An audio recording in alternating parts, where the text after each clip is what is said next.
Army chief जिसे अपने मातहत कप्तान ने ओहदे से हटाया। ये अनोखा वाकया किस मुल्क में पेश आया, नौबत यहाँ तक कैसे पहुंची, तफसीलात आपको बता रहे हैं इस वीडियो में। किसी भी मुल्क का कोई फौजी अफसर अपने सरबराह को ओहदे से कैसे हटा सकता है? जी बिल्कुल, मुल्क के आइन और कवानीन के मुताबिक कोई भी मातहत अफसर अपने सरबराह को हटाने का मिजाज नहीं होता, लेकिन अफ्रीका के एक मुल्क में ऐसा ही हुआ।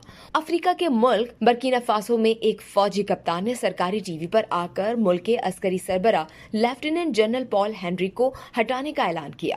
कैप्टन इब्राहिम ट्रेज़ोरे ने ऐलान करते हुए कहा कि फौजी सरबरा दहशतगर्दी का मुकाबला करने में नाकाम रहे, लेकिन क्या आपको पता है कि फौज के सरबरा लेफ्टिनेंट कर्नल पॉल ने जनवरी 2022 में इसी बुनियाद पर ही एक मुंतखब हुकूमत का तख्ता उलट दिया था।